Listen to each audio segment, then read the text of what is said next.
प्राणेषु अपत्रेषु नित्य भागवत सेवया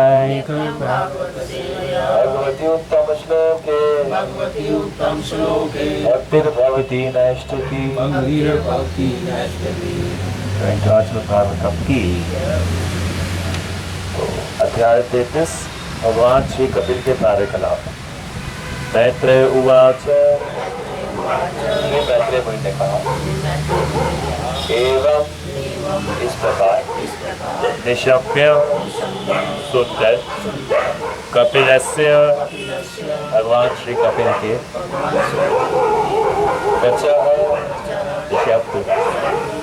जनित्री माता सा कर्दमस्य श्री कर्दम मुनि प्रियकर्णी किल नामक देवहूति विश्रस्ता से दत्त होकर ओह पटला ओ कावरण तम उनको अभिप्रणप्य नमस्कार करके तुष्टाव स्तुति की तत्व मूल सिद्धांत विषय संबंध में अंकित रचयिता सिद्धि मुक्ति की पृष्ठभूमि एवं निशम्य कपिलस्य वचो जनेत्री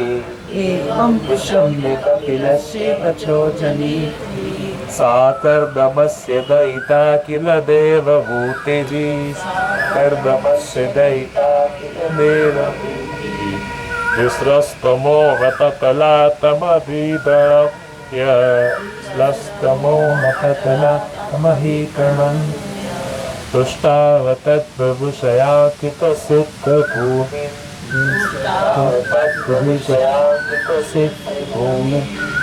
श्री मैत्रेय मुनि ने कहा, इस प्रकार भगवान श्री कपिल की माता एवं श्री कर्दम मुनि की पत्नी देवहूति भक्ति योग तथा दिव्य ज्ञान संबंधी समस्त अविद्या से मुक्त हो गई।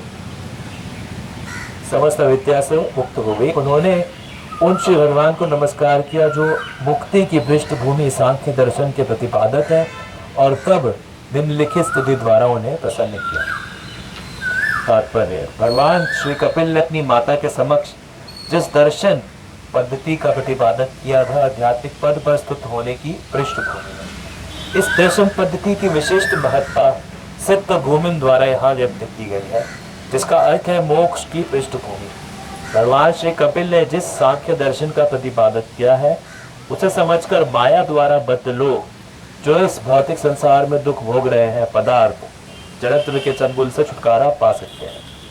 इस दर्शन पद्धति के द्वारा भौतिक जगत में स्थित व्यक्ति भी तुरंत मुक्त हो सकता है।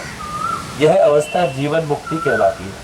इसका अर्थ यह हुआ कि इस भौतिक शरीर में रहते हुए भी मनुष्य मुक्त हो जाता है।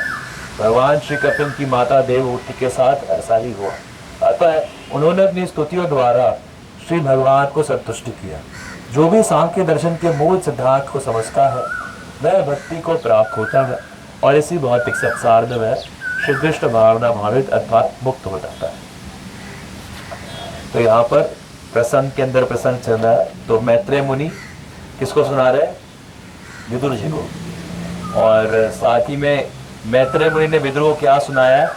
ये परीक्षित महाराज को सुखदेव गोस्वामी सुना रहे।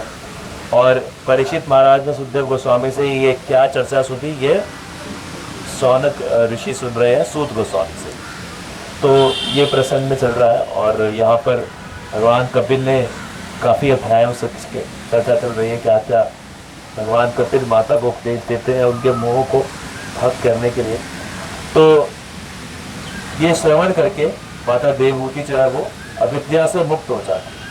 तो दिव्य ज्ञान की यही विशेषता है कि दिव्य ज्ञान प्राप्त करके कोई भी व्यक्ति सारी अविद्या से और उस भौतिक बंधन से मुक्त हो जाता है।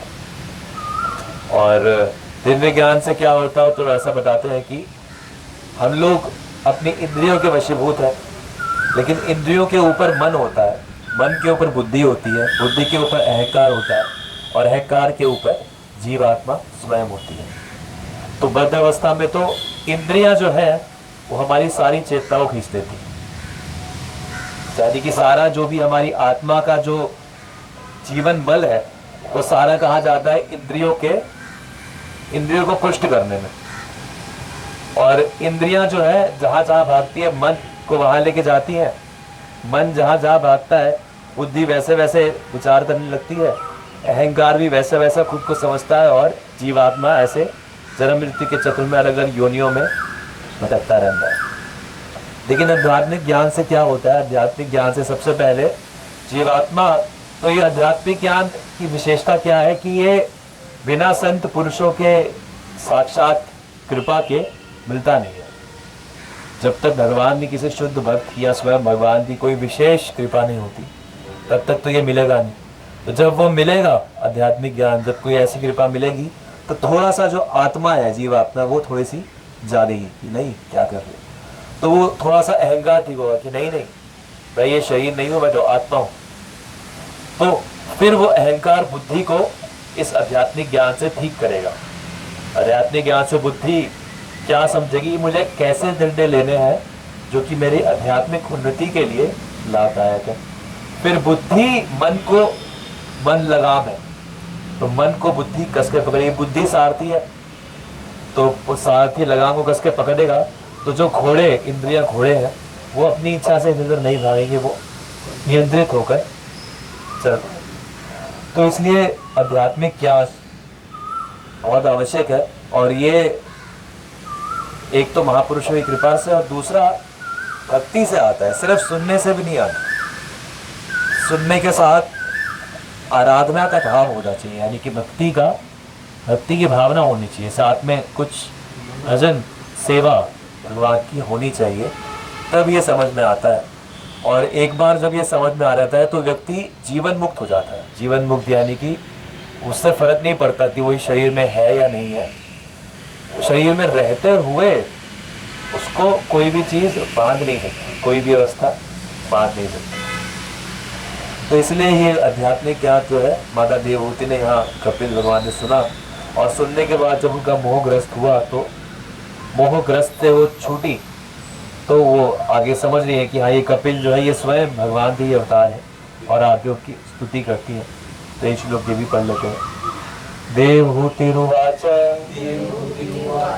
देवहूति ने कहा, अथ अपि और भी, अजः ब्रह्मा अन्तः सलिले जल में, शयानम लेटे हुए, भूत भौतिक तत्व, इंद्रियां, अर्थ विषय, आत्मा मन, वयम से व्याप्त, वपुः शरीर, ते आपका, गुण प्रवाह भौतिक प्रकृति के 3 तत्वों की धारा का उद्गम, सत प्रकट अशेष सदिका, बीजम बीज, ध्यान किया, स्वयं यत् जिसके जठर दर से, अब्ज कमल पुष्प से, जातः उत्पन्न, अर्थात जोतः सलिले शयानम, भूतेन्द्रियार्थात्ममयं वपुस्ते, गुण प्रवाहं सदशेष बीजं, स्वयं जठरात् जातः, देवहूति ने कहा ब्रह्मा अजन्मा कहलाते हैं क्योंकि वे आपके उदर से निकलते हुए कमल पुष्प से जन्म लेते हैं और आप ब्रह्मांड के तल पर समुद्र में शयन करते हैं। लेकिन ब्रह्मा ने भी केवल अनंत ब्रह्मांडों की उत्पत्ति स्रोत आपका ध्यान भी किया। तात्पर्य, ब्रह्मा अज कहलाते हैं क्योंकि अज का अर्थ है अजन्मा। जब भी हम किसी के जन्म की बात सोचते हैं तो उसका कोई ना कोई भौतिक माता या पिता होना चाहिए, क्योंकि इन्हीं से वह जन्म लेगा। किंतु ब्रह्मा इस ब्रह्मांड के प्रथम प्राणी होने के नाते उन पूर्ण पुरुषोत्तम भगवान के शरीर से साक्षात उत्पन्न हुए, जो गर्भोदशाई विष्णु अर्थात ब्रह्मांड के तल पर समुद्र पर शयन करने वाले भगवान विष्णु नाम से ज्ञात है। देवभूति श्री भगवान को यह बताना चाह रही थी कि ब्रह्मा जब श्री विष्णु का दर्शन करना चाहते हैं तो उन्हें भी उनका ध्यान करना होता है। उन्होंने कहा, आप संपूर्ण सृष्टि के बीज स्वरूप है। यद्यपि ब्रह्मा साक्षात आपसे उत्पन्न हुए हैं, किंतु फिर भी जब वे कई वर्षों तक ध्यान करते रहे तब भी उन्हें आपके साक्षात दर्शन नहीं हो पाते। आपका शरीर ब्रह्मांड के तल तक विपुल जल राशि से भीतर लेता है, अतः आप गर्भोदशाई विष्णु कहलाते हो। इस श्लोक में श्री भगवान की विराट शरीर की भी व्याख्या हुई है। यह शरीर दिव्य है और जड़ प्रभात से अस्पृश्य है। चूंकि यह भौतिक प्राकृत्य उनके शरीर से व्यक्त हुआ था, अतः उनका शरीर इस भौतिक सृष्टि के पूर्व भी विद्यमान था। निष्कर्ष यह है कि भगवान श्री विष्णु का दिव्य शरीर भौतिक तत्वों से निर्मित नहीं है। श्री विष्णु का शरीर अन्य समस्त जीवों के साथ साथ श्री भगवान की शक्ति स्वरूपा भौतिक प्रकृति का भी उद्गम है। देवभूति ने कहा, आप भौतिक प्राकृत तथा समस्त उत्पूर्ण शक्ति के मूलाधार हैं, अतः आप इस प्रकार से शांति दशक्ति जाता करके माया के पास से मेरा उद्धार कर रहे हैं। यह इतनी आश्चर्य की बात नहीं है, किंतु मेरी कोख से आपका जन्म लेना अवश्य ही आश्चर्यजनक है, क्योंकि समस्त सृष्टि के उत्पन्न होने पर भी आपने कृपा करके मेरे पुत्र रूप में जन्म लिया है। यही सबसे आश्चर्यजनक है।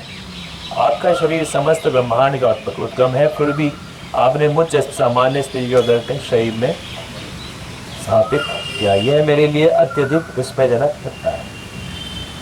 तो माता जो है वो इस चीज़ की चर्चा कर रही है कि कैसे भगवान के उदर से, भगवान की नाभि से ब्रह्मा प्रकट होते हैं और वही भगवान उनके गर्भ में प्रकट हो रहे हैं। तो माता के ऊपर कितनी ज़्यादा कृपा है। तो वास्तव में ये लोग जो है ये तो बहुत ही विशेष है। और ये विशेषता कैसे आती है, तो जहाँ जो श्लोक में कहा जा रहा है, ये विशेष जो योग्यता है वो ध्यान से आती है। जो विशेषता, जो भजन, जिससे आध्यात्मिक ज्ञान आता है, वो क्या है, जैसे जैसे ध्यान करते करते, मन को एकाग्र करते करते जैसे जैसे मन एकाग्र हो जाता है और जितना जितना एकाग्र होता है उतनी ही मात्रा में भगवत अनुभव होने लगता है। तो इसलिए इस ज्ञान को ग्रहण करने के लिए, भगवान को अपने पुत्र के रूप में प्राप्त करने के लिए, तो ये माता तो वास्तव में इतनी उन्नत है ही। जैसे इनके चरित्र में भी हमने देखा कि कैसे कर्दम मुनि की सेवा के लिए इन्होंने सब कुछ त्यागा, कैसे ये एक राजा की पुत्री होते हुए भी एक ऋषि से विवाह करने को तैयार थी, और कैसे अपने पति की उन्होंने सेवा की और क्या क्या उसके लिए त्याग किया। तो माता के अंदर वो एकाग्रता तो है ही, और इसी कारण से भगवान उनके पुत्र बन के आते हैं। लेकिन फिर भी भौतिक संस्पर्श के कारण फिर से थोड़ा सा उनका ज्ञान भूमिल हो जाए, तो इसलिए भगवान कपिल उन्हें फिर से ज्ञान देते हैं कि नहीं, जो भी मेरा भक्त है उसका ज्ञान ज़्यादा देर तक भूमिल नहीं रह सकता।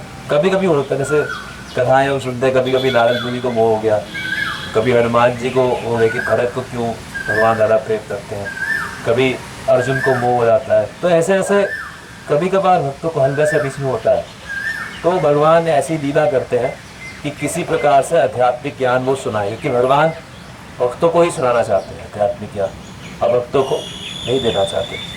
तो इसलिए ये चीज़ है कि भगवान कपिल जो है ये ज्ञान माता को देते हैं, ताकि उनके माध्यम से हम सब ये समझ के अपने जो ज्ञान है उसको एकाग्र कर सकें और अपना मन पूर्णतः भगवान में लगाने का प्रयास कर सकें। ग्रंथराज है हमारे तक की तो ये कौशिक शकील जो अभी खत्म हुआ है, उससे पहले भी तो ये हरिम मात्र नारद मुनि की जो पहले से हम लोग कथा सुनते हैं, तो उसमें ऐसा कौन से की बात, अब इसकी तो बात नहीं है। जैसे चतुर्युगी ये जो चल रही है, जो ये 7वें मनवंतर की 28वीं है, ठीक है ना। लेकिन नारद मुनि तो शुरू से है, यानी शुरू से अगर आप देखो तो ब्रह्मा जी के पुत्र है। तो ब्रह्मा जी के पुत्र होने क्या बंदा है कि वो शुरू से है, ये जो उनके पूर्व जन्मों की कथा है, तो हो सकता है ये ब्रह्मा जी के किसी पुराने दिन की हो, या हो सकता है किसी पुराने ब्रह्मांड की भी हो। ऐसा इसमें पूरा विवेचन नहीं आया कि कब की है, लेकिन ये वर्णन आया है कि नारद मुनि प्रकट कैसे होते हैं। तो नारद मुनि ब्रह्मा जी के पुत्र हैं। तो ब्रह्मा जी जब सृष्टि करते हैं, जब प्रथम सृष्टि करते हैं, यानी कि जब पहले दिन में पहली बार सृष्टि करते हैं, तभी नारद मुनि पैदा हो गए और तब से वो है ही। और वैसे तो देखा जाए तो नारद मुनि को भगवान का सत्यावेश अवतार भी कहा गया। तो इस तरह से भगवान क्या जो ये नारद मुनि के जो स्वरूप है, ये हम इसको ऐसे ही समझ सकते हैं कि ब्रह्मांड के शुरू से ही है, और ये इतने विशेष है कि ये ब्रह्मांड में भी हर जगह वितरण कर सकते हैं, और ये आध्यात्मिक लोकों में भी विचरण करते रहते हैं। तो इसलिए ये बड़ी ही विशिष्ट एक व्यक्तित्व है इनका, और भगवान की लीलाओं में हमेशा ये सहायक।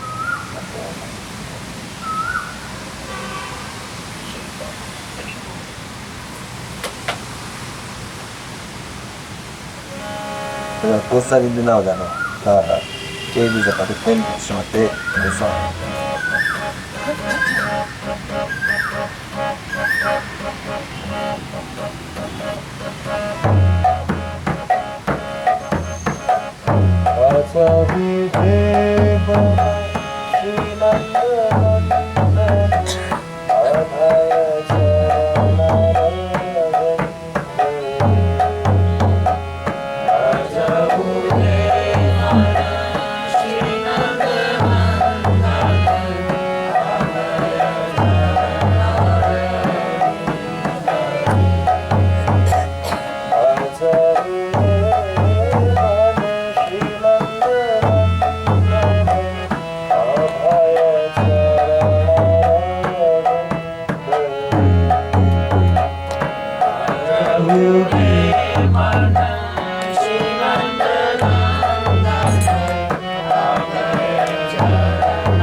Kira